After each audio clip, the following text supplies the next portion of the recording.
Where's my leather hat? I need to start dancing with Neil. All right. You can tell I watched Police Academy recently. I haven't seen Police Academy in years. They've put them all on Netflix. Really? Yeah, I'm up to 3 at the moment. All right. I remember watching Hightower was my favorite. Oh yeah. He was I like awesome. Bobcat Goldthwait. Oh, Bobcat Gold was awesome. Awesome. Well, all right. If you are joining us, welcome to this week's episode of Talking Clones, the live stream where myself, Thaddeus from Going Nerdy, M is our we, as in the royal we, are joined by none other than the Nev and Paul Anthony from the Escape Pod cast. I'm bottom bitch again. As always. As always. Nev, just get used to it, man. It's a good The position for Thaddeus you. Bunch. The Thaddeus Bunch. Dun, dun, dun, the Thaddeus Bunch. Dun, dun, dun. You need to get 9 people on so we can do a 3x3 that would be grid awesome. and play a game. That would be pretty fun. That would be pretty fun. I've got to up my computer rig. We had to figure. Actually, that would be really, really awesome. Kind of It do would like be a fun. Hollywood Squares We trivia could do a night. Hollywood Squares, get 9 content creators on at the same time. And have them and do all talk Hollywood at once. Squares. And everybody's got to have their little whiteboard or their notepad so that they can hold up their answers. And we get the people. We'll get someone on Discord to be a participant. We'll get 2 people randomly in chat to say, "Yay, I'll be on it." Yeah. And we'll just fire them questions about Clone Wars and Star Wars and all the TV shows that we talk about to see just how keenly people are watching our show. But today, so here's the thing. Today we are talking about the story arc completion, right? This is a completed story arc. It feels like it. It I feels thought, For all intents and I thought it was purposes, last yeah. week. yeah. It feels wrapped up. Now last week they could have continued it and said, "Oh, well, they could have wrapped it up and like, oh, they made it safely off." But they didn't, and so this is the continuation of that. And so this is the final episode of this story arc where the Bad Batch has come in, helped Rex and team both stop a separatist plot while at the same time saving their good friend Echo. Yes. Yeah. So we were able to rescue Echo, and now we gotta get Echo off the ship. Yeah. Or off the space station and off the planet. Yeah. They found him alive. He's safe, right? He's functional, I guess. I mean, safe's probably not the right word for it, but like he's alive. But now the clones, Skywalker, they are trapped in this room, this like Nazi horror chamber that the Wat Tambor and company have been keeping Echo in, right? First and foremost, what are your initial thoughts? Like, what's going on in your mind as you're starting to watch this episode? Nev, start with you. What were you hoping to see? What did you like? What was the mood? It's the escape part. Yeah, They've got Echo. They've got Echo, and it's all about getting off the planet. Yeah, getting back to safety, getting back to the fleet, getting back to the Galactic Republic, and debriefing Echo to find out, exactly what it is, what information he has passed on to, or they've extracted, the separatists have extracted from him, because obviously that is now of, vital tactical importance to the Galactic Republic, because if they know exactly what they took from Echo, they can counter it. exactly. So to me, this episode was all about getting off, the trials of getting off the platform, getting to a ship, getting back to their ship, and then ultimately getting off the planet. So yeah, it had a good solid story, and it was very, very easy to follow and easy to enjoy. Yeah, Paul, what were your thoughts going into it? For me, I was expecting not more clones. I was expecting to see Ahsoka. I was expecting to see Maul. I was expecting to see Hondo. I didn't think that we were going to have one more episode with the Bad Batch. I thought we were going to get just shoved into another arc, because we saw what we originally saw in those original pieces. Yeah. This hasn't changed much from the original launch, or we've seen these episodes floating around the internet for like 5 years now, right? Yeah, but this is it. This is it.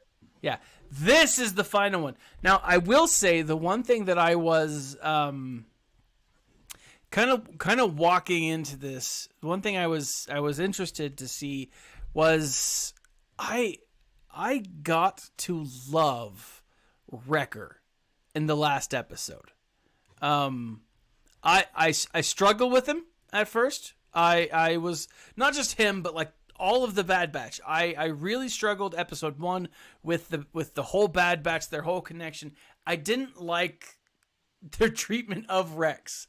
And I know that's stupid, but like I just didn't like them. They were arrogant and whatever. But seeing Wrecker in the last episode, I freaking loved it. Like it was awesome. And I was excited that he was still very much a comic relief in this episode. Like, he's still awesome. He's still hardcore. He's still very serious. But like, it was a great moment. You start off, like we've mentioned before, they start off in this room and they're like, how do we get out? We're freaking trapped, right? Wat Tambor and other Techno Union members walk up, and it was creepy. Yeah, as they were walking, their legs weren't moving.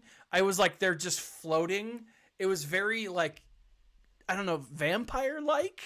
It felt weird to me. And then, well, that was also me in the Techno Union. But like it was crazy. And then you see the versatility of these droids on the platform, right? These little tiny, weird, very insect-like droids. They're able to cut through stuff, and not just fight. But then I thought this was cool. I thought this was really neat. You get this precursor to a Imperial medical droid, or like, what would you call it? I mean, well, it was pretty much the Imperial probe droid. Yeah, right. But mainly the first thing as this is, if you will, we get the little pared down B1s. Yes. The B1 light, yes, if you will. But then we get this one that can cut through steel and all that. The exact same, and we saw this exact same style of infiltration, if you will, in Revenge of the Sith, when the attempt is made on Padme's life, where the droid goes up and it cuts a circular hole in the glass, yeah, and releases those two little slithery things. Mm-hmm. So I think it was the same type of droid. It could have been. I mean, it still had the same technology, whether it was the same type. I mean, I think one of the big differences, this is the one that's cutting through like Durasteel, right? Or whatever is keeping these doors closed. I will say that one of the funnier moments here at the beginning was how, as they're doing that, the two are trying to struggle. I think it was, I forget whichever, but the two of them are trying to struggle to keep the doors closed, and then Wrecker just is like one-handed and shuts them. I freaking love that. I thought that was hilarious. But I think it was Rex and Ranger. Yeah. Or what? Hunter. Ranger? Hunter. Hunter. Thank you. Yeah. And so like I thought that was pretty cool. You get, but they're like trapped now, right? They're like, okay, we're in here, we're trapped. We don't know how to get out. Echo gives them the way out, right? Go up cybernetically. Yes, that was cool. He's still connected. He's still hooked into. He's lobotized. Remember? Yeah, he's lobotized, right? And dude, I just realized. Lobotized, lobotomized, and then you've got Lobot. Yeah, I know. That's why I said it. I said it last week, remember? Yeah, no, I didn't catch it. It took me the pennies. It took an entire week for the penny to drop. Today you've learned that Lobot meant lobotomy? Yes. Oh, my God. Dad, how old were you when you realized that? I was today years old. Yeah, I, too, was today years old. No, I did figure that out a little while ago, but it was fun. Gosh, I said the same thing when I figured that out. My mind is blown. That is crazy. I've done that a couple times to you, though, Thad. I did it to you with the last episode when I pointed out that Echo was in the exact same shape that Anakin was, both legs and one arm. Yeah, but like that's pointing at like art and foreshadowing. I don't feel so bad about not missing that.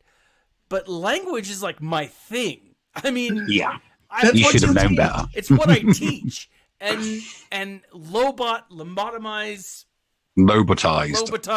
Oh my gosh, I feel like an idiot. But that's all right. So if any students are watching Mr. Thaddeus's channel and they see this, ask him. Oh my gosh. I don't think you can be forgiven, since it was my ancestors that gave you the language in the first place. That's true. That's true. I forgive you there. I appreciate that. The Germans, gotta love them.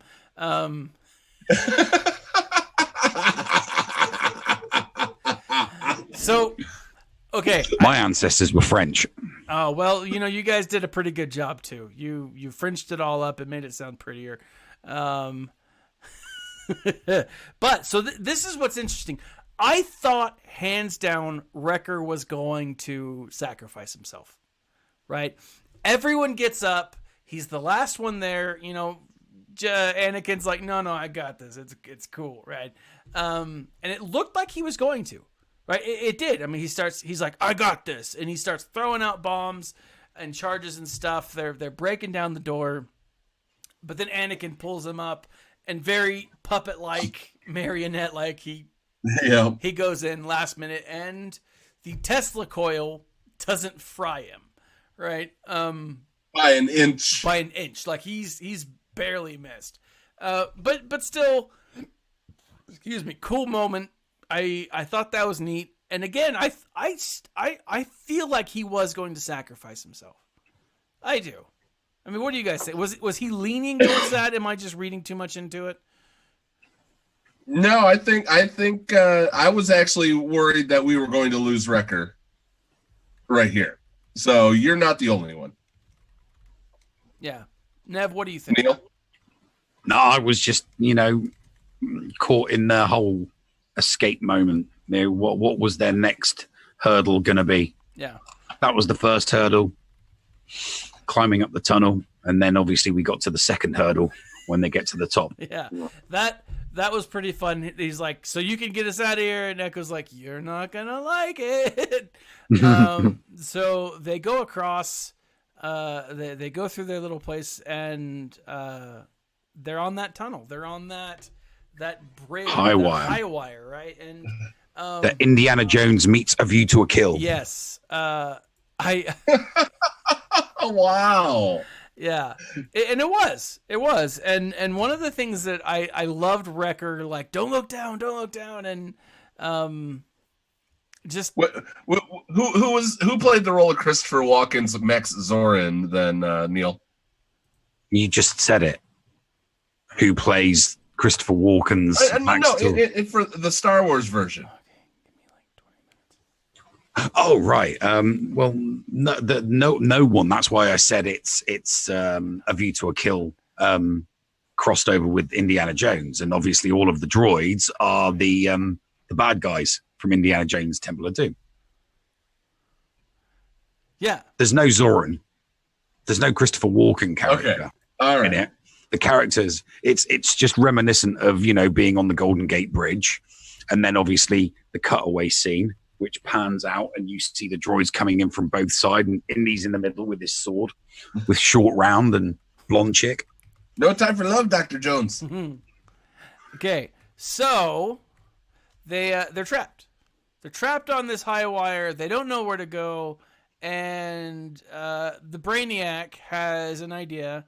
He's like, "Look, I record everything, right?" So he's essentially a walking NSA. Thesaurus. Well, it's the thesaurus. I was gonna say NSA surveillance unit because he records everything. And he's like, "All right, I'm gonna play back this thing." And we're going to call in the Kirdax, right? We're going to call in these people. And we're going to get a ride out of here. And so they do. They make the scream and boom, right? They're flying off. They do their thing. And they're safe, right?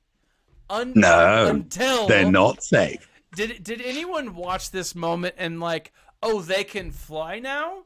Yeah, no, I totally thought, I watched that scene and I'm like, they're totally mocking. They are so mocking episode 9. They're totally mocking episode 9. Oh, they can fly now? I know. And so you can fly now. Yeah. But you got to think about that. Like episode 9, it's March. Episode 9 came out in December, 3 months ago. This had to be in the works. Dave Filoni had to have known about episode 9, the whole they can fly now, you know, and he wrote that in. You know, I love that. I thought that was hilarious. I thought that was a brilliant. It was a cracking way to mock the movie without mocking the movie. Or make a reference, endearing reference. It was making fun of. It walked the line. It was very close. I mean, it was Dave Filoni, and here's the thing, and this is what I love about the Clone Wars. This is what I love about everything that's not a Star Wars film. The dialogue is well done. Dialogue's much better. Like the books, the comics, like I love dialogue outside of, and it's hard. Dialogue's a hard thing to do. I tell my students all the time, like it's the hardest thing to write.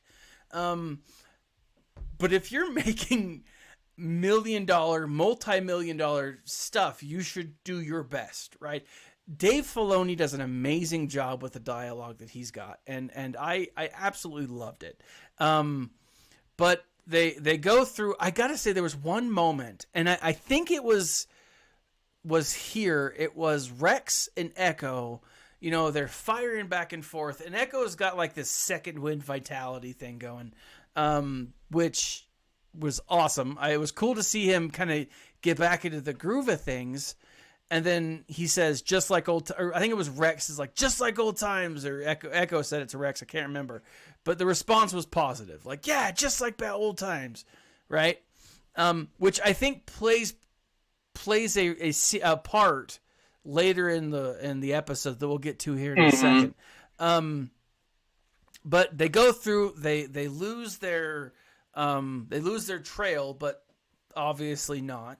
A message gets sent back to Wat Tambor, and he's like, all right, we got to get this. We've got to get him back. He is our property. Like Wat Tambor knows the danger that he's in with the Republic, because the Techno Union is not technically assigned one side or the other, right? They're still technically neutral at this point. They're in it for the money. Yes. They're in it for the money. They're technically neutral, and it's like, we can't let anyone figure out why we're connected.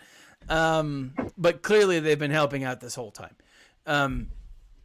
And so what's interesting though is they go and they send out like the Octodroid, and they send out like tons of reinforcements. Now, this was cool to see. I loved this. Just seeing like all of the droids kind of flying away and preparing for battle. The clones, though, they land back on the native side, right? And the natives are a little upset. They're like, look, dude, you You said you were going to leave. You said you were going to leave us alone, and you bring in the war to us. And then Rex's little speech there, to the chief of this native tribe was powerful. Look at what they've done to one of us. If they're going to do it to one of us, they're going to do it to you. There is no neutrality in a war like this. And like, I was moved. Like, I was legit like goosebumping hard at his speech. I loved that. I thought it was really. I found it problematic. Really? Why? Yeah, because they hadn't done anything to the natives. They hadn't touched the natives. They hadn't done anything to the natives whatsoever. So for Rex to stand there and go, they're going to do this to you, the intelligent, that clearly they're easily manipulated and easily propagandized, because a good leader would have said, but they haven't done anything to us. They haven't touched us. You bring your war. You are right here now. If you left, if you walked away from our village right now, they wouldn't come here. They wouldn't come for us. They'd go for you. And that's a valid point. That is a very valid point. Like, it's one of those things that I think it was the only, I mean, don't get me wrong, I still enjoyed the episode, but it was a jarring part for me because Anakin's there as well. And I'm thinking to myself, Anakin, you're the responsible one. You're in charge of this. You should be taking the fight away from these natives, not trying to manipulate them into fighting a battle that is yours. Yeah. This is their battle. This is their fight. This is not the natives' fight. The natives have been left alone by the Techno Union on this planet. And as a direct result of Anakin Skywalker and the clones, hundreds, dozens, if not hundreds of natives have been killed. Yeah, definitely. And it was the one thing about the episode that kind of, it jarred me a little bit. I was like, this isn't the I just didn't think it was the right way to go. I think they should have just been, rushing for their ship and flying off that planet as soon as possible, not, sticking around and getting a bunch of natives killed. Because they would have had the time. Their ship was nearby. They could have just got back on their ship and got off the planet. Get Echo back to home base so that they can, he's too important. He's too important to the Galactic Republic now to allow to just sit there and fight a battle and potentially get, recaptured and reintegrated into their system. Yeah. And that's a valid point. Like, I remember watching the fight scene, the battle scene here, and thinking to myself, this is tragic. I mean, here you have natives who do hold their own to an extent, against the Techno Union, but if not for the clones, they wouldn't have won the battle. What's interesting though is your spin on it by pointing that out. It makes it more tragic that they were brought in. Yeah, I do think I do think that the end of the episode was very, very tragic. It was a tragedy because there were lots of scenes of lots of natives getting killed. Yeah. And it did it irked me, up to that point. I was like, because that's what I thought was going to happen. I thought that we were going to get back and say, hey, look, we're going to get out of your hair now. That was the agreement. We agreed to not bring our war to you. We're going to get on our ship and we're going to get out of here so that they follow us and that they leave you alone. And that's not what happened. And I guess that's what jarred me, because my expectation of how the episode was going to go was completely flanked by this big battle scene in the native village afterwards, and it just kind of, I felt it slightly uncharacteristic, although I suppose we are kind of going down a darker path with Anakin. So then also right after that we get the where the Techno Union basically says, we're not going to tell them that we just lost Echo. And then we get the scene where everybody's shaking hands and the aliens they're grateful for the clones and says the Jedi will always have an ally on Skako Minor. And we get what you were alluding to just momentarily ago, where Rex says, feels like old times. And the last words of this episode was Echo saying, yeah, feels like old times. Yeah. And then, you know. Yeah. And that's the interesting part here. And I'm curious to know where they're going to take this character with Echo, because there's a lot of potential for him now to survive the Clone Wars, to survive all of this, and even survive Order 66, you know. And when he does, and I do think that he will, what will happen to Echo, right? Will he be a character that plays an important role somewhere else down the line? And I think that it's possible. I think that it's possible that we could see an Echo in maybe not a live action. My first thought is The Mandalorian. You know, how cool would that be? It wouldn't be surprising if we saw clones in The Mandalorian, or those leftover clones. But I think there's a lot of potential here for his character. You know, yeah, a lot of potential, and I really look forward. We'll get it. I think we'll get it, but only if Dave and John are running Lucasfilm.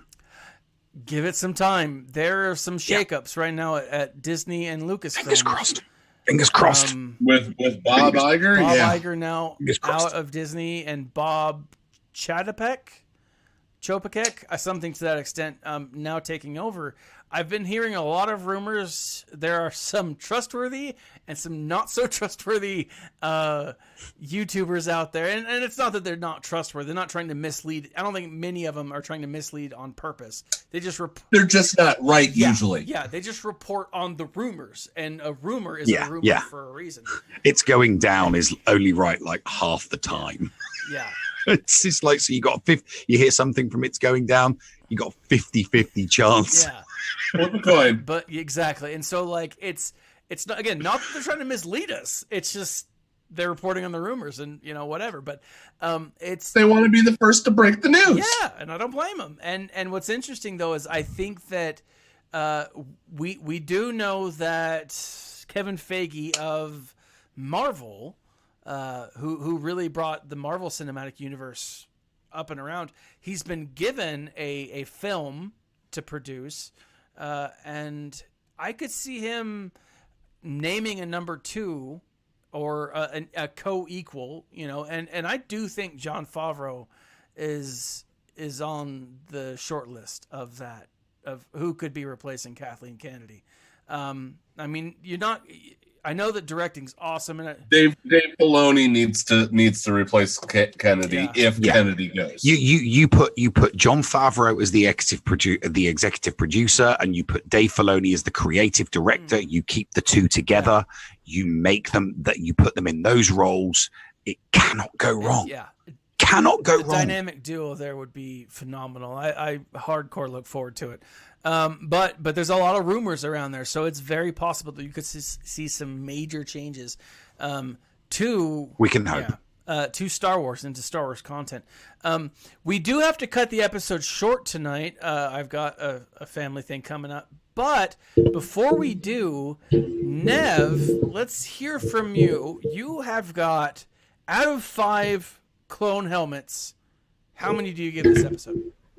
I'm taking a half away, because of the I felt the battle scene at the end of the episode was unnecessary, and like I said, I got threw off because I was expecting them to get to the ship and fly off, and they dragged a bunch of natives into an unnecessary battle and got a lot of innocent people killed. So irked me a little bit. So it's losing a half a helmet for that. Okay, Paul, what are your thoughts? For me, this was, it wasn't what I expected. I wasn't expecting to see more of the Bad Batch. I wasn't disappointed, but I wasn't absolutely thrilled. And do note that 2.5 means absolutely 100% mediocre. This was Star Wars. It was entertaining. It was good. But guess what? It wasn't exactly what I was hoping. For me,